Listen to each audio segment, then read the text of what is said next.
My brothers and sisters, what is good? Still Sermon in the house Wednesday night with another video.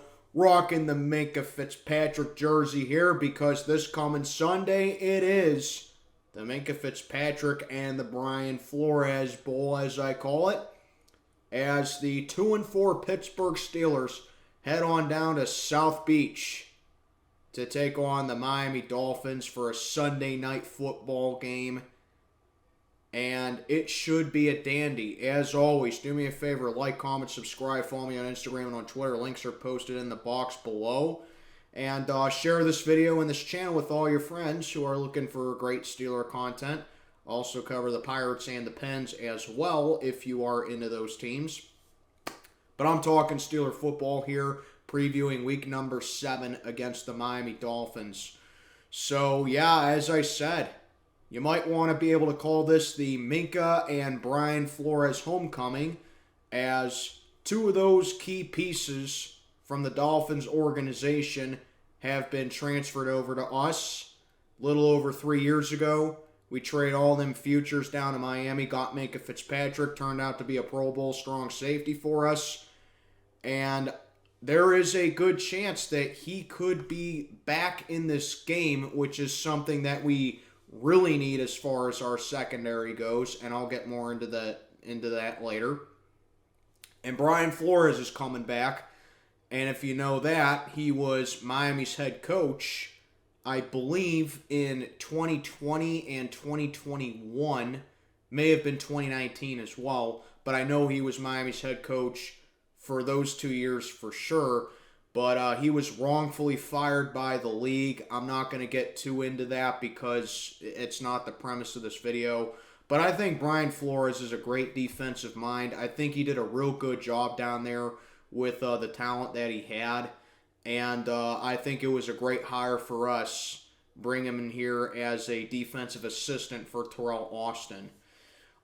Starting off with us, I mean, we're coming off what you can call the upset of the year so far, as with half our defense out, Kenny Pickett in concussion protocol, and Mitch Trubisky needing to come in, along with several other key pieces getting injured midway through the game or so. Mitch Trubisky came in, engineered the offense, and led us to the game-sealing touchdown against another team down in Florida in the Tampa Bay Buccaneers, who with Tom Brady has just absolutely dominated us his entire career, and that's the last time that we ever play Tom Brady, and we got the job done 20-18.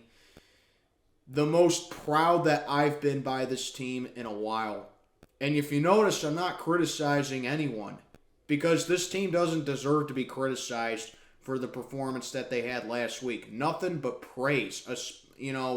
Aside from a couple dumb hiccups in the game, there's really not much to criticize.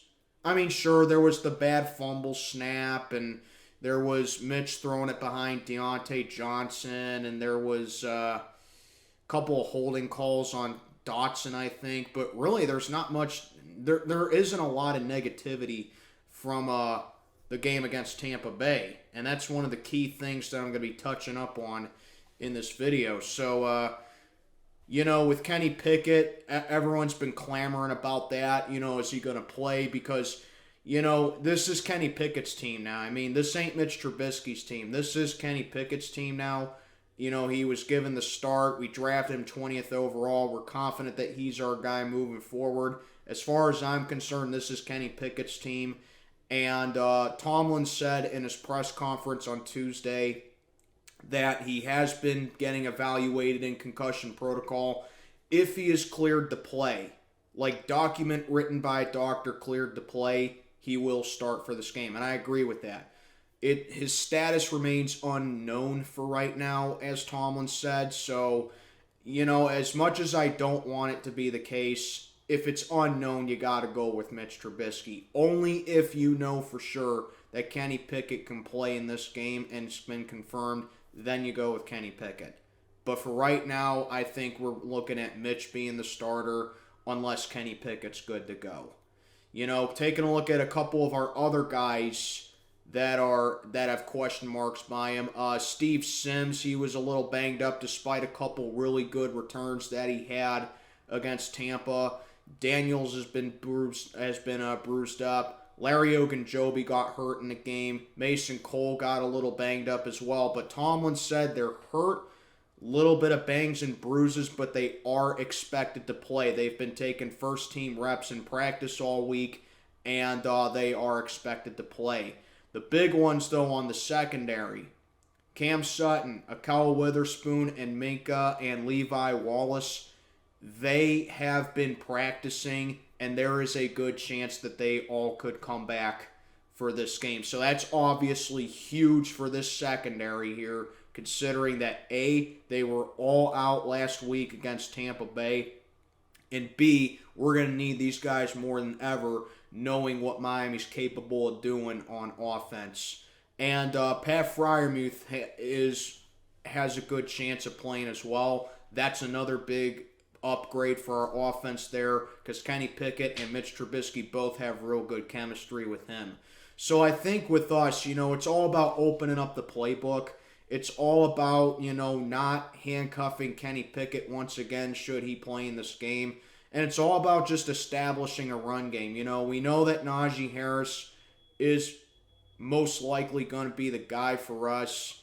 But then you got to take a look at, guys like Jaylen Warren. I mean, Jaylen Warren is doing really productive since he's been getting more touches. I want to see him get involved more. Use your fullbacks as well. I mean, we saw Connor Hayward get involved a little bit against Tampa Bay.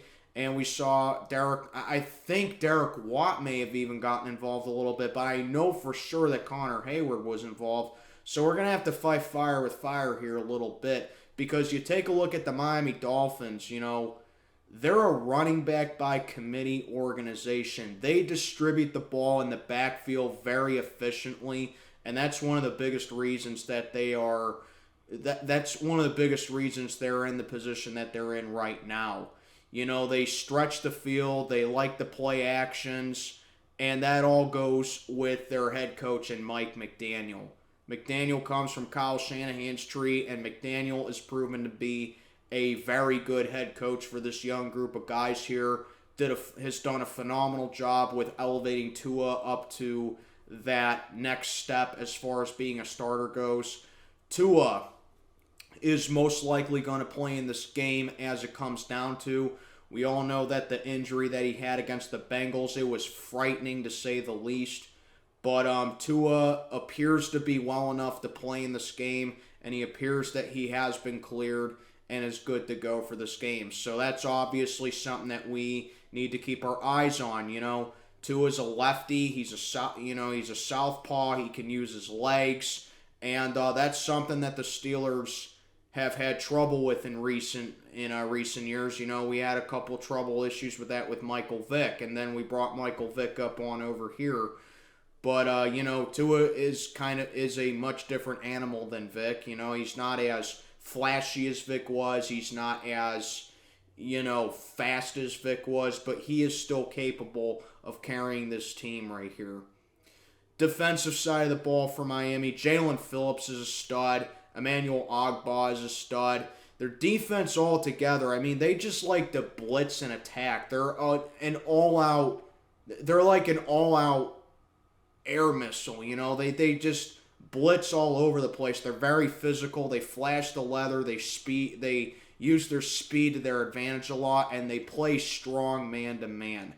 And I think McDaniel, as I said, that all goes back to him. He's done a great job with this defensive course so far. They got a great defense that's not to be slept on.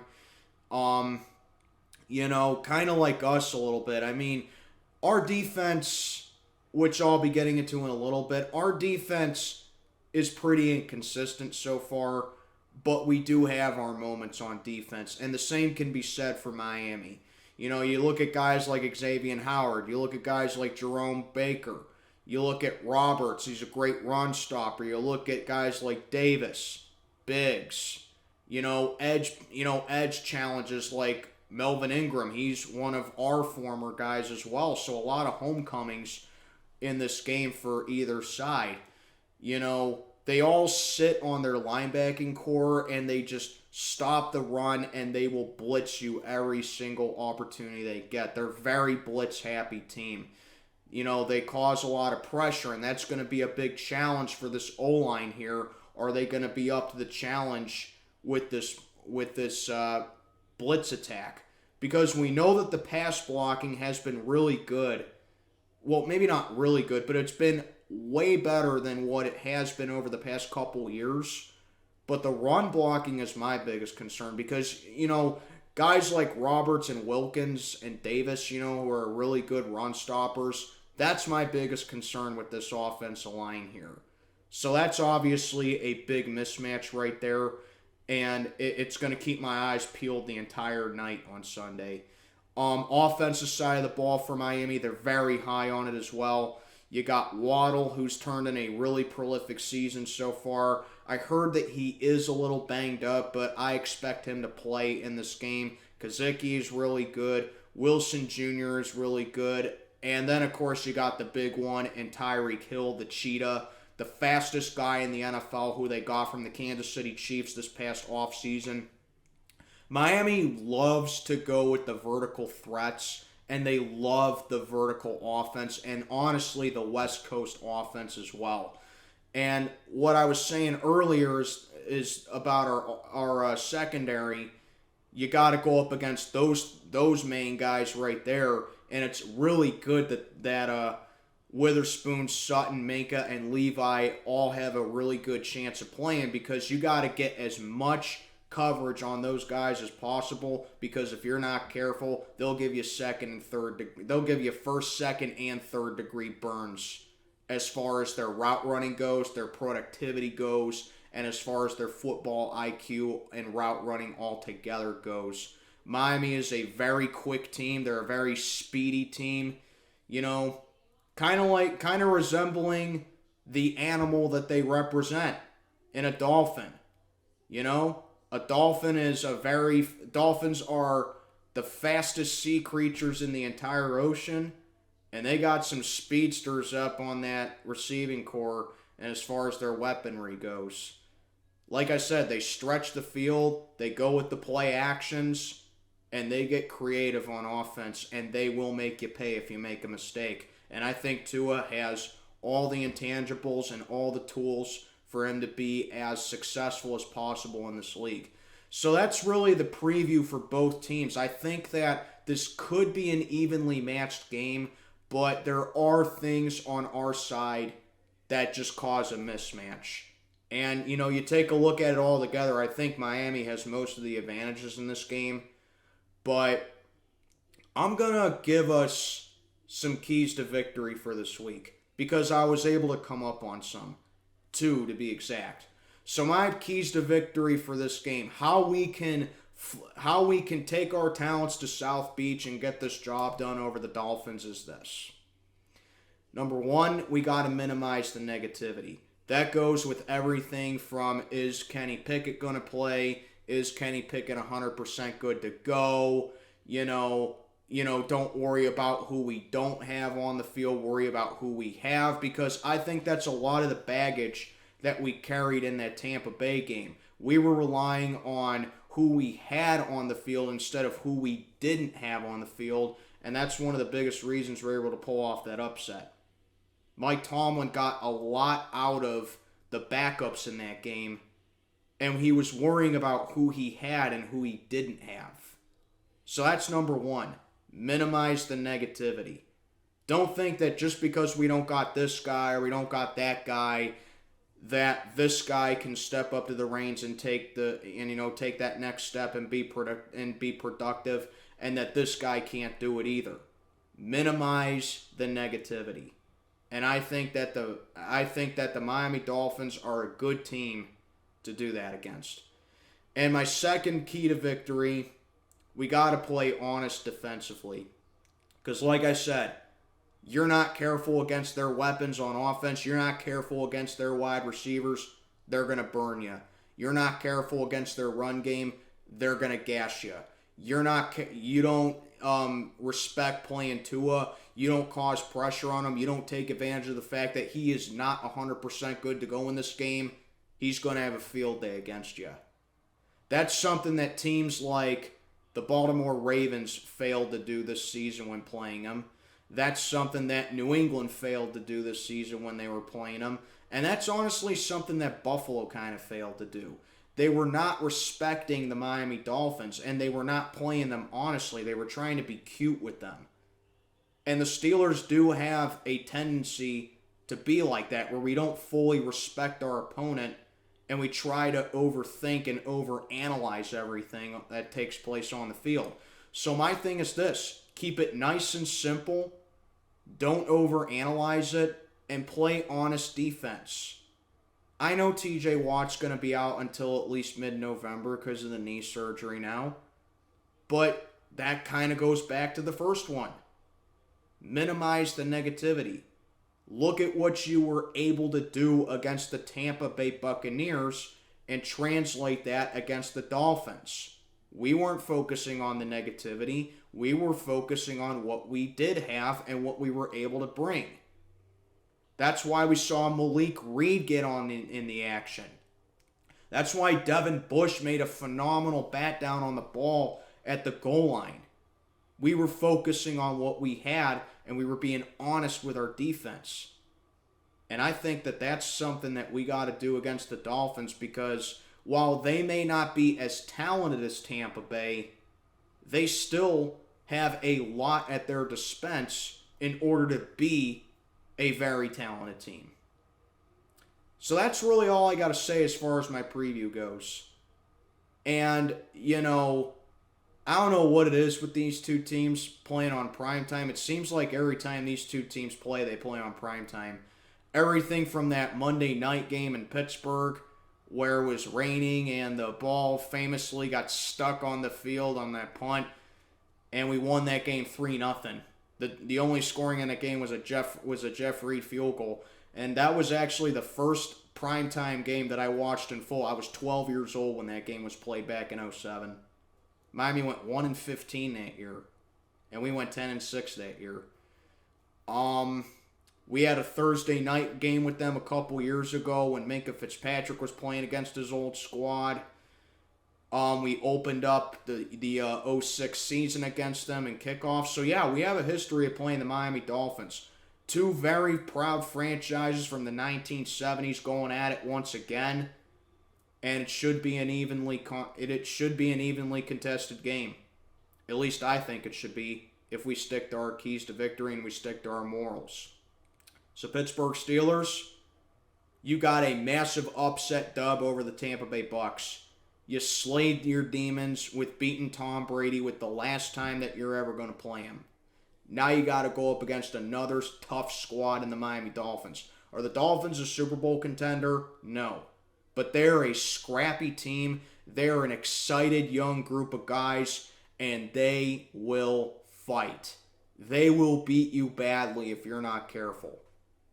Have that same energy, have that same resilience, and have that same put up your dukes and fight mentality that you had against the Tampa Bay Buccaneers.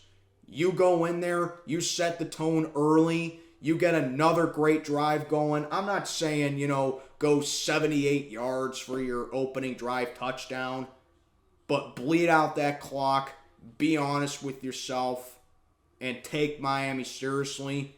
You can fly out of Miami up to Philly with a W. What was I saying all Sunday? Make that Tampa Bay win be that game where we look back on a couple weeks and we look back on it and be like, that win against the Buccaneers turned our season around. You're going up against another tough squad, a feisty squad in the Miami Dolphins. Have that same energy. Play Pittsburgh Steelers football, man, just like you did against the GOAT. And now do it against Tua Tagovailoa. Let's see it, Black and Gold Brigade. And let's see it, Steeler Nation. Let me know what you think down in the comments below. Like, comment, subscribe. Follow me on Instagram and on Twitter. Steel Sermon, checking on out for the night. May God be with you all. Let's go Steelers, baby.